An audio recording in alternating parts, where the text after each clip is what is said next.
Hello, hello. Welcome for another episode of the Author Spotlight. Hey, it's your host with the most, your main man, Darren M. Palmer. So excited to be with you for another episode where I get the honor and the privilege to go behind the scenes with best-selling authors from across the globe.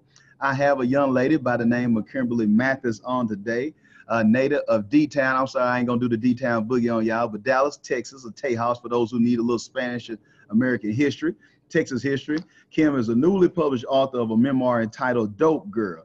In Dope Girl, she candidly shares painful details of being born a drug-dependent infant to a mother with a tumultuous addiction to heroin and cocaine.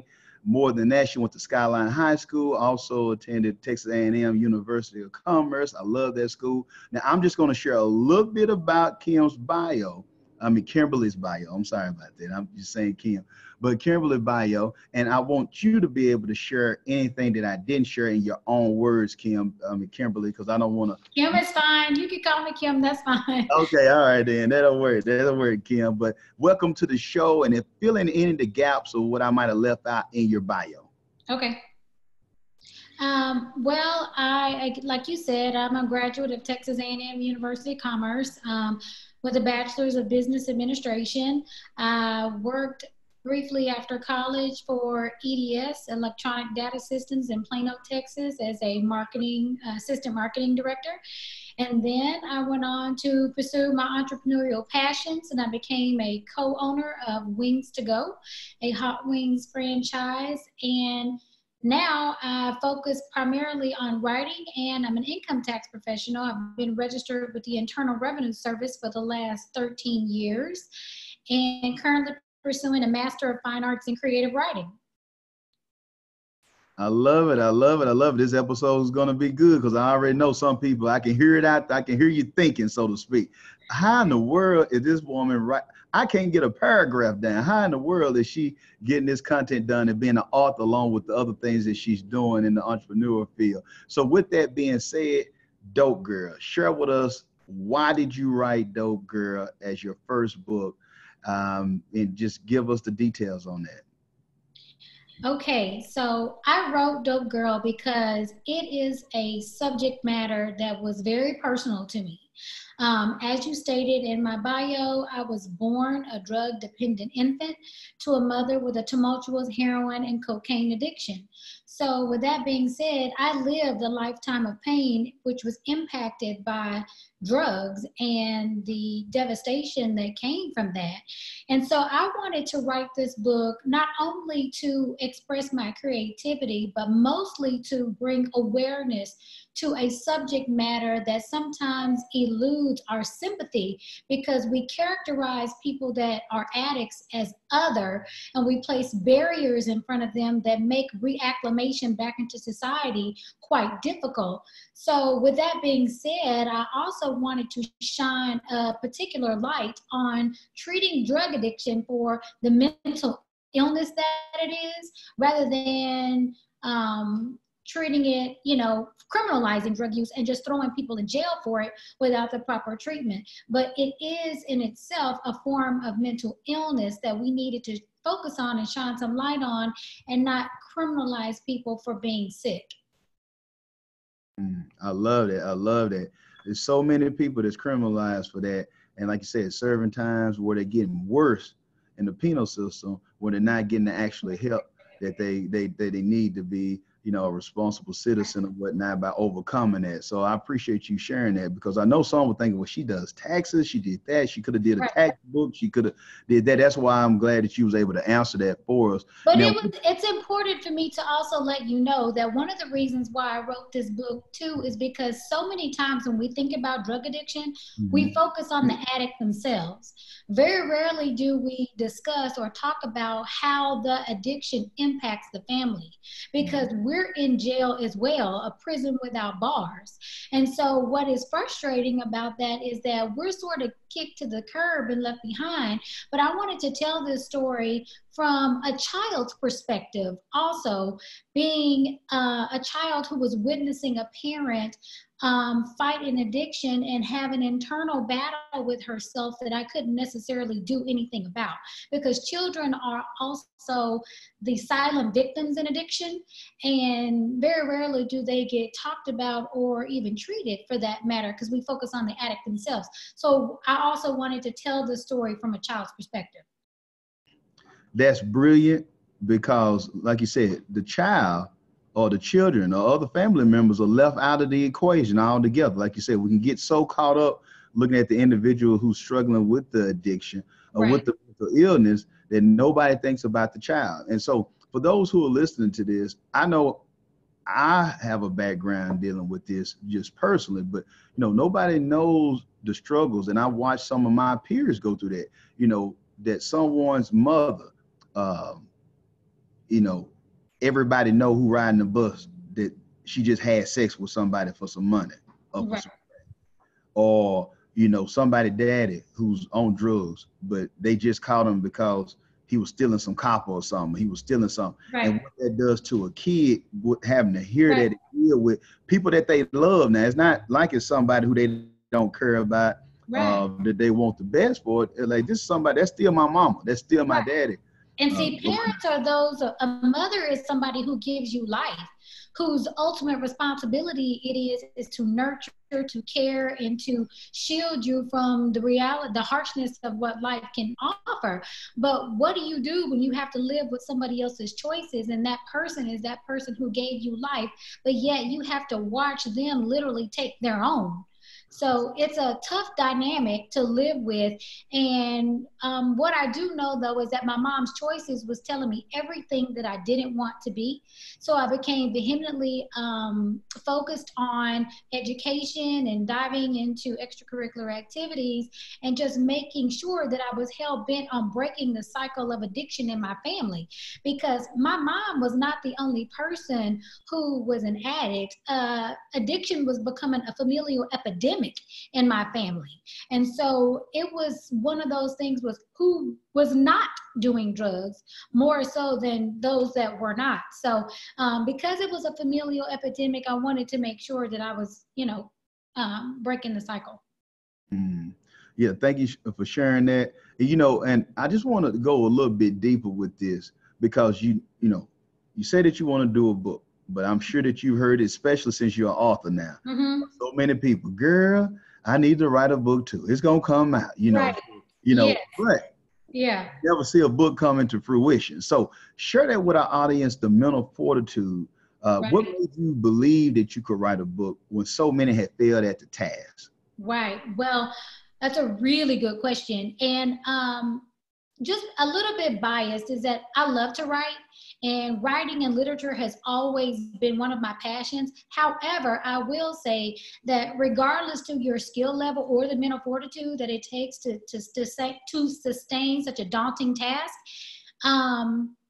it is a challenge and it is a chore. And I attempted to write this book twice before, over a decade ago, and I was unsuccessful. And I was unsuccessful in the sense that it did not become the priority that it needed to be, because it was always so many other excuses and reasons that I could use for not focusing and dedicating the time to it.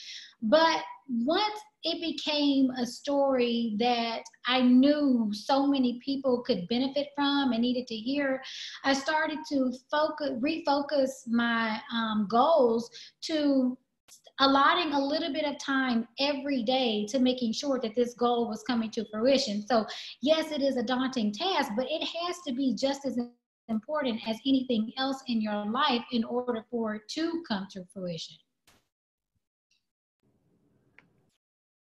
You know what? When I'm hearing you share that, I want the audience to glean, what Miss Mathis is sharing with us, of the importance of being intentional with your goals. Correct. I heard, I ain't gonna say older, but I'm gonna say seasoned. A seasoned woman once tell me, a pair of lips can say anything.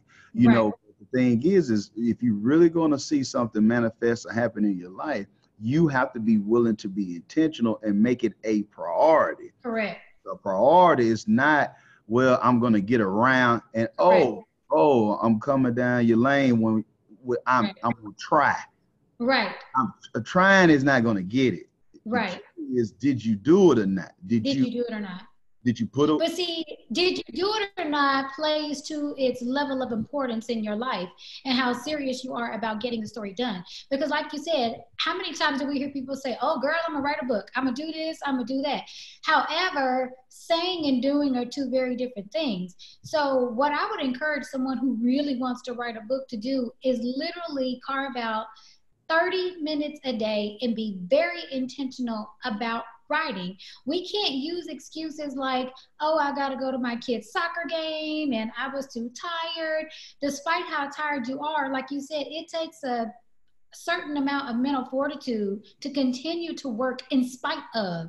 But your goal and your message has to be that much more important that despite how tired you are, you still see yourself to the finish line. See yourself to the finish line. That's the key. That's the key. Making it a priority. Now, you know what, Miss Mathis, with that being said, you gave us some hacks how to get the book done, but also share with us, what did it mean to you knowing that you got it done?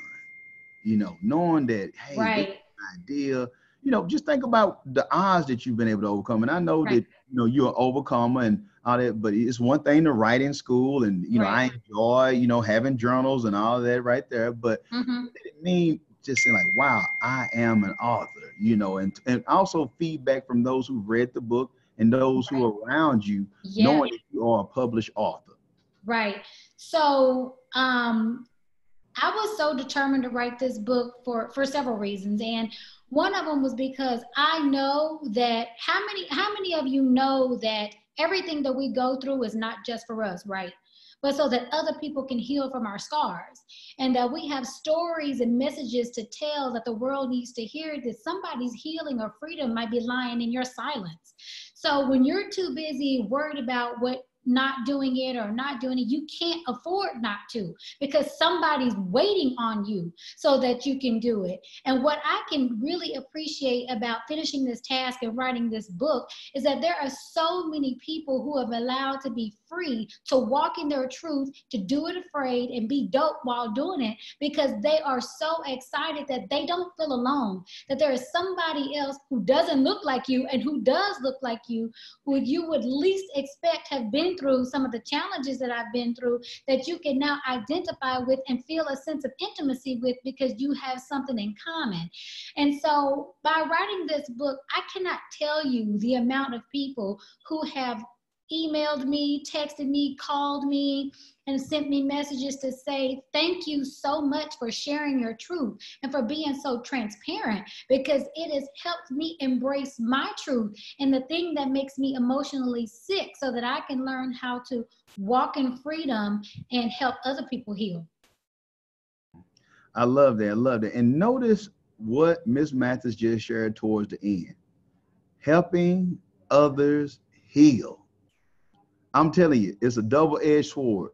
The book, especially those who are aspiring authors or those who are writers, is therapeutic for you. But also, it's the domino effect. It helps so many others, and not just right now, but for years to come. Right. It's I the love that. generation of blessings and the legacy that you're creating for others. Because guess what? Somebody else that can say, you know what? How is this going to affect by reading this book, I don't want my children to feel like that. Somebody who's thinking about committing suicide because they are dealing with addiction and they're not handling it for what it needs to be treated as a disease by not handling it the right way. This is giving them the right psychology because some people have just been told, well, I'm just a crook, I'm just a criminal. They're not knowing what they're actually battling with. Similar to some of us who might have issues with, you know, you eat too much German chocolate cake. Same thing as somebody dealing with some heroin or something. Addiction is addiction. So regardless of what it is, don't try to make one is a good one, one is a bad one, because if you mess around and have a stroke or a heart attack, death is still death behind those wrong addictions. So now I know you've heard the famous saying that anything you want somebody to know, you put it in a book, because there is a misconception that we don't read. So, but on the flip side of that, what I have found is that it's also a counselor too, because for those people who can't afford or feel embarrassed by going to see a doctor or a therapist, if there is something that you have experience with or a message that resonates that may penetrate their spirit or their soul to catapult them to healing or to a better future, then it's incumbent upon us to share our book with them. And maybe that's the way to their heart. Maybe that's the way to Christ. Maybe that's the way to, a therapist or a rehab center or whatever it may be, because oftentimes you just need a little push, and we don't necessarily know what form that push is going to come. Though we can share our experiences and have conversations with people, there's something about engulfing yourself in the pages of a book where you get so immersed in the story and the characters that you see yourself in them. And so with that being said, I like what books do for us because it broadens our imagination and allows us to see ourselves in those pages. Exactly. And it's nothing like, as the great King of Pop once said, looking at the man or the woman in the mirror. That's where the change comes. That's right. Because the absolute hardest thing to do is to face yourself. It's the absolute hardest. And once we learn how to face ourselves and whatever those demons and frustrations are, whatever those insecurities are, whatever those inadequacies are, that's when we can start to heal. Because that person on the inside that we're trying to hide, the one that we don't want the world to see, that's the person that God's trying to get to. And when we allow that person to be healed, then everything else is automatically healed as by default. I'm telling you, man, as the great songwriter Alicia Keys, that girl is on fire over here today. I mean, imagine you are there hitting them in the head. So I definitely want to lead right off into this right here, because we just heard a little bit on this show, and I want to be respectful of Miss Mathis' time. But please, I don't know if you do it or not, but I know you need to do it if you're not doing it. I know if you're speaking somewhere or doing something besides the businesses that you run, please share how they can connect with you for your businesses, buying the book, whatever you have, Kim, we want it. So please share it. Oh, thank you so much. I appreciate the opportunity. So you can purchase the book on my website. It's kmathis.com. That's KMATHIS.com. If you click on the link at the top, it says shop. And then there is a drop-down menu with books on the left. So you can buy it at kmathis.com. You can also buy it on Amazon. You can buy the book on Amazon.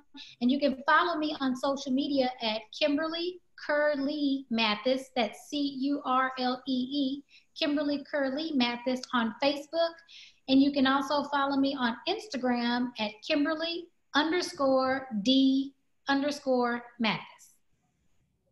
All right, Ms. Mathis. We will make sure to have all that information in the show notes for our audience. And we just want to thank you so much for coming on. But before we leave, that young lady who in a dire situation, similar to what you experienced, and they're thinking it makes sense for her.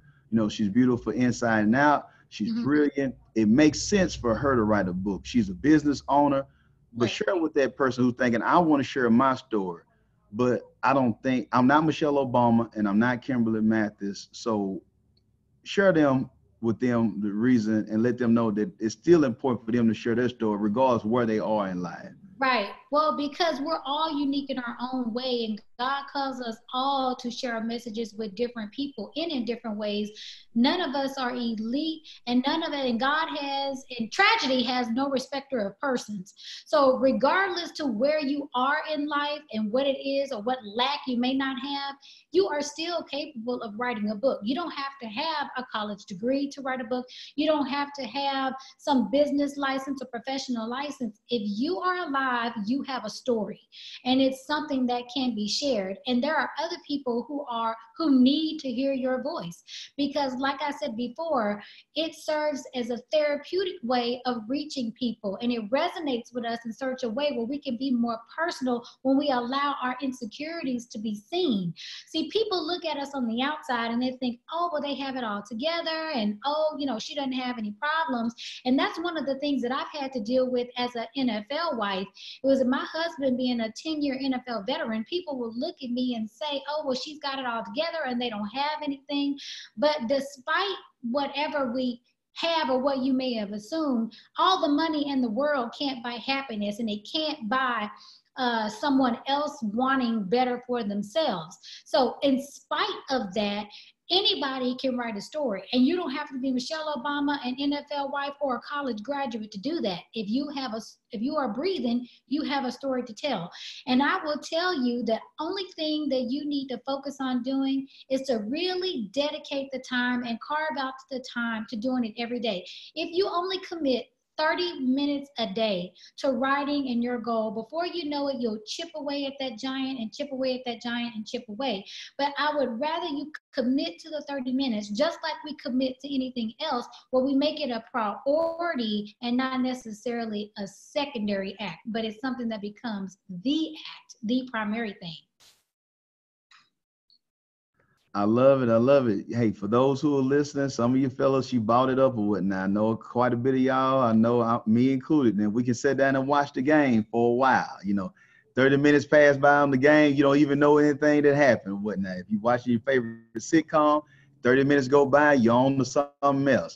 For all those TV fans out there, you watching House Hunters or whatnot, 30-minute episode go by so quick. You ain't thinking nothing about it. That's what Miss Mathis is sharing with us. If you prioritizing something, these are things that's not life-changing at all that's going to be beneficial, helping for you. You might just like them, but if you got time for that, shouldn't you have more time for your goals or things that's going to take you to the next level? So, how many times do we get caught up in looking at social media for 5 or 10 minutes and it turns into an hour? And you're caught up on social media looking at stuff, and you've literally wasted your time and have done nothing. But if you just take 30 minutes a day and commit to your goal in writing, before you know it, you'll have 3 pages, a chapter, a second chapter, and so forth. But it takes, like you said, an unbelievable amount of mental fortitude and discipline. Well, I just want to thank you again, Miss Kimberly Mathis, for coming on today. Awesome episode. I know that whoever listened to this, if you didn't get nothing out of this, it's your own fault. So I'm not going to even take responsibility for it today. You know what I'm saying? That's on you. You gotta take that up with the Lord. That's your fault. But at the same time, I have benefited. I got me some notes here and whatnot. Make sure that you go to the website. Make sure that you connect with Miss Mathis also on social media. And I just want to thank you again for taking time out your busy schedule to be able to pour into us. Yes. Thank you so much for having me. I appreciate it. Anytime. For those who tuned in, remember that you all are the real MVPs. I want to have you on the show. I want to interview you and go behind the scenes with you with your best-selling book. Until next time, remember that this is the year for your new book. Be blessed and be great.